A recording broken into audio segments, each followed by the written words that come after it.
Hello, hello, hello. Welcome back to Divorce Happens, the podcast where we support you before, during, and after divorce with education, inspiration, a little bit of laughter, because as we know, divorce happens and then you start fresh. And we're here with one of our amazing Fresh Starts experts with a very important topic today. Sue, can you tell us who you are and what you do? Absolutely. Thanks for having me.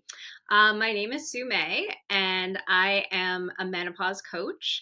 I've been in this industry since 2005, so almost 20 years now. I've been Amazing. health coaching before people really knew what that was at all. And I've gone through sort of different iterations of coaching with my own practice. I was a fertility coach for a while due to my own fertility journey, moved over to the menopause space, did another certification in specifically menopause and menopause coaching, again, due to my own struggles with menopause and difficulty in finding out Yep. any real information. So I was really just wanting to find out for myself, and that turned into another piece of my career, which I really loved supporting women through menopause with support, with everything from mindset work to nutrition to just because it is such a life transition that can really change the way we look at ourselves. So we Yeah. really look at the whole person. And I love this topic for a few reasons. I think, one of the things I thought about when you first asked me to do this was, well, I can't really speak on this because I don't have personal experience with it. But at the same time, the more I thought about this really deeply, it came to me how much these different topics that I deal with in my own practice have in common with divorce. So things like fertility struggles, things like menopause journeys, and divorce are all topics that in the past we've Yep. really thought of as something that is sort of hush hush, something that we don't talk about out in the open.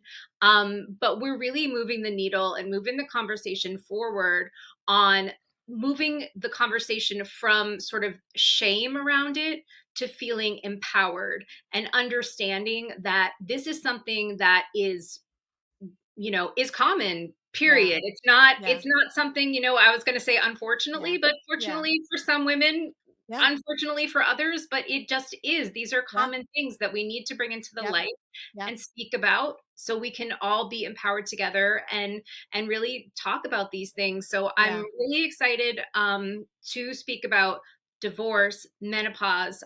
They're both life transitions that Yep. can really change our sense of self. Yeah. And that is why they have so much in common and so much intersection. And so, I'm really excited to talk about this today. Yeah, it's so true. I mean, the divorce rate for first marriages is hovers around 50%. And then for second marriages, it actually goes up to about 63%. And so, if you look at the timeline of a woman's life, maybe when she's going through menopause, she actually might be on her second marriage sometimes, right? By that point, Yeah. if not her first marriage. And so, we are seeing this kind of phenomenon happening, right? And so it's called gray divorce, right? And so gray divorce is an older subset of women. They don't necessarily have gray hair, but that that are going through, a divorce. And we are seeing across the board that the rates for older people, I'm talking like older than 45, are going up, just huge in huge ways. So I would love to just pick your brain about this, Stu. What is that relationship? What is the relationship, do you think, between a woman entering menopause and deciding maybe to seek a divorce or kind of like shifting her life in that seismic way? So I think it's twofold. I think one piece of it is the menopause itself. So this brings about all the symptoms that we now know about because we're talking about it with menopause. So all the hormonal shifts, that create issues with mood, first of all, because this is something that can bring on anxiety, depression, mood swings. There's Mm. something called, menopausal rage, and it's a real thing. It's a hormone Mm. shift, and it is an actual thing. So people think like, oh, you're just this or that. No, this is actually a shift that happens in our bodies. It's fairly common.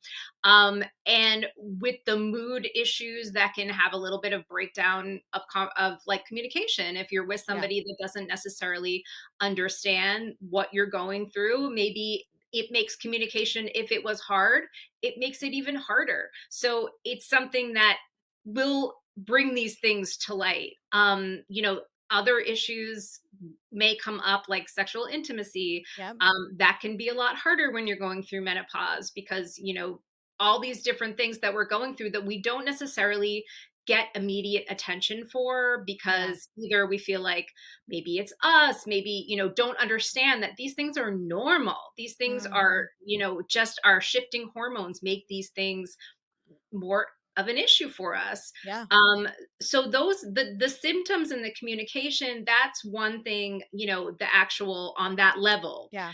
Yeah. The other thing is when we're in midlife, we tend to have this sort of, reevaluation of who we are and what our goals are. And sometimes if you are in a relationship, maybe you got married when you were younger, Mhm. you are not necessarily the same person or want or Yeah. need the same things when you are in your 20s than when you're in your 30s than when you're in your 40s, 50s, and Right. 60s.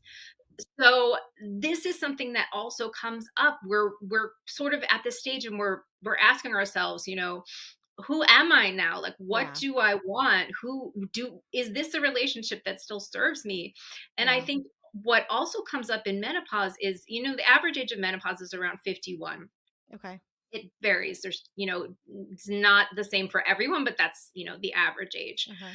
And that's the age where you are asking those questions about yourself. Mm. You sort of are feeling like it's okay to put yourself first now. You might Okay. have been a mother, you might have been, caring for smaller children. Yeah. Maybe your kids are out of the house now. Maybe they're, you might be an empty nester and you feel like now you have this lens on this relationship that was much different when you were going through the motions of being parents. And if you were with somebody that maybe, is not communicating with you and you're realizing that maybe that's not Yeah. something that serves you in life, you think to yourself, well, I'm in my 50s now. Like, is this something I want for the rest of my life? Because Yeah. while part of it is that we are getting older and we are having these realizations, the other piece of it is you should also realize that you still have like half of your life to live. Like people are living longer, Yeah. people are, healthier for longer and having, more active lives. So you're not thinking this is not the end. Like this could Right. be a new beginning. And if Right. you put this lens on it and you're looking at it Yeah. like this, who am I in relation to this partner, this relationship? So I think it's really both of those things. It's the hormonal piece, it's the symptoms piece, but it's Yeah. also the phase of life piece. It's the finding yourself piece. It's the, you know, they say that the 50s or whatever is the, no more F's to give stage. So Yeah. you're Yeah. kind of like, okay, this is who I am now. Mm. What is going to work for me moving forward, and finally asking those questions. So I think both of those things really intersect at that time. And if you were in a relationship that maybe wasn't really working but you were just sort of putting up with it, Yeah. you're starting to bottom line a little bit with how you feel because you like I said, you're starting to put yourself Yeah. first. So I think all those Yeah. things come into play here. I love all of that. It's so true. It's so fascinating. What about the element of women talking to other women, right? So of like, with especially, I feel like we're talking about menopause so much more than we ever talked about menopause before. And like you said at the start of the show, we're also talking about divorce in a similar manner.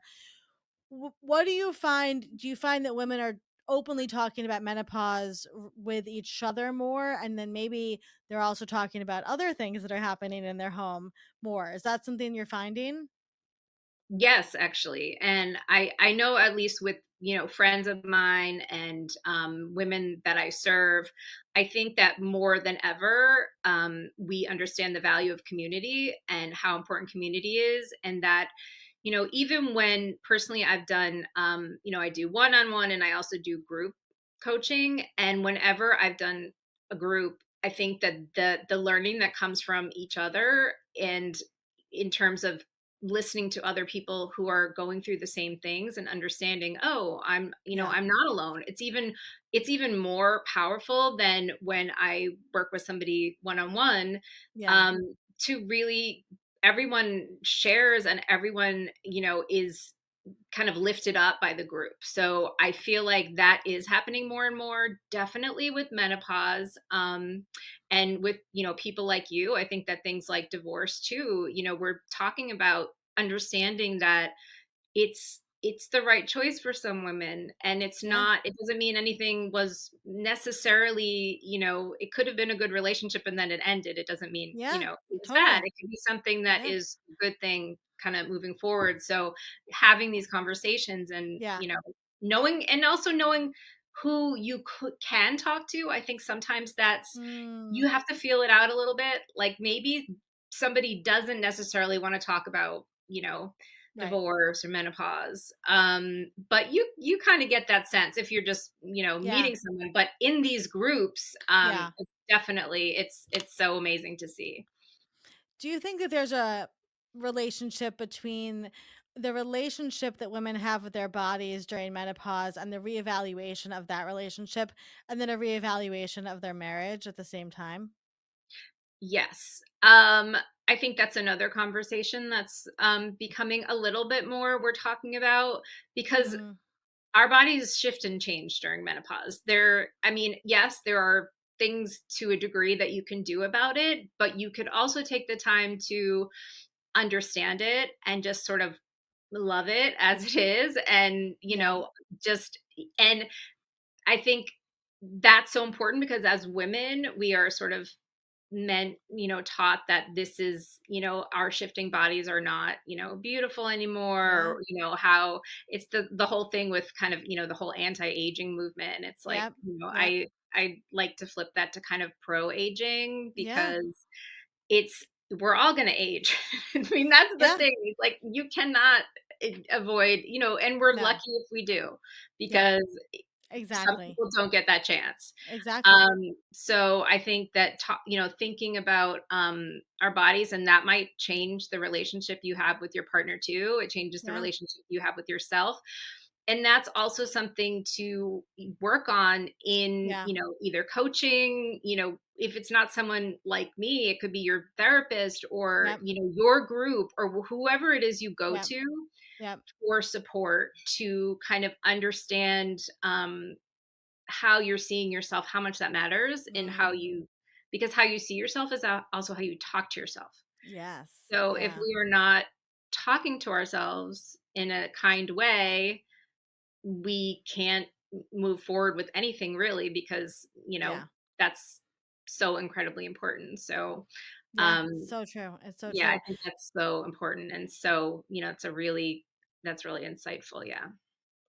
So how do you work with people, Sue? What do you do with your clients? So I work with women, and I mainly work with midlife women. I still do actually some fertility coaching as well now, Mhm. because it's just a part of me that will always be a part of me. But in the menopause space, I my practice is called Midlife Evolved. And I work with women both, as I said, one on one. So we do a Mhm. full intake, like a health history, and I really work from what the woman needs. So, Right. is this something? Do we want to talk about nutrition, mindset? Do we want to work on exercise?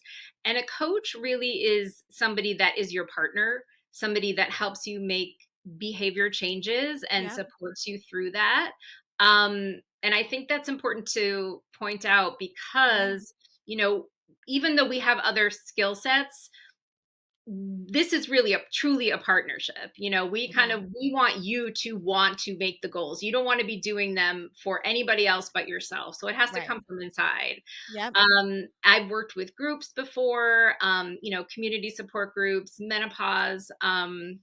I in the future I have some things in the works right now, that would involve both activity and support. So Love like, it.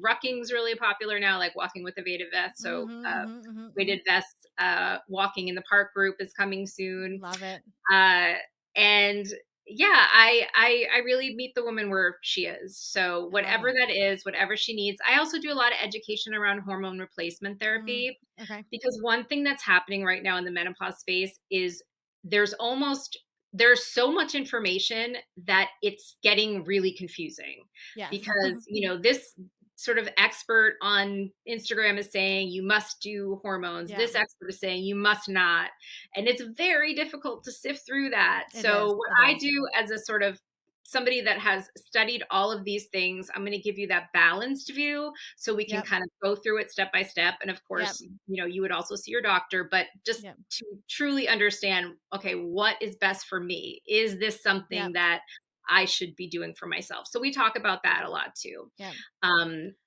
yeah, but I Amazing. really love what I do. I think that supporting women, women's health, they're just things that I am incredibly passionate about. So I'm really Yeah, we love excited. that. Yeah. No, we love that. We love that. And, menopause is still like the mystery land. And so if you are listening to this and you're like, whether you're getting divorced or not getting divorced, go, work with Sue and get a little bit of that support because you don't have to go through menopause by yourself. And we appreciate Sue and everything she does. Um, Before we let you go, if somebody's listening to this, Sue, and they're going through a divorce, what would be some words of encouragement that you could leave them with? Um, I think that what's really important to remember, and this is going to sound, cliche or cheesy or whatever, but I don't care. I am a little cheesy sometimes, That's okay. We all but are.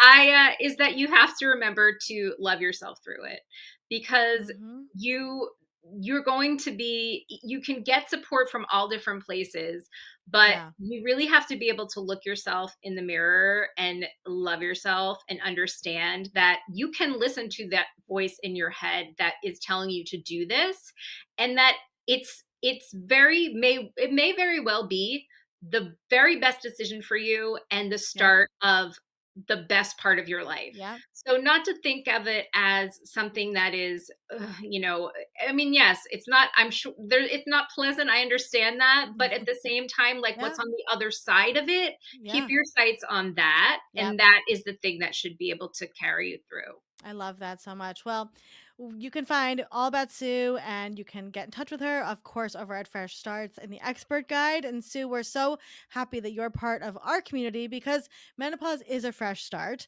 and it is a huge life transition. And I just appreciate you taking the time to chat today. Thank you so much.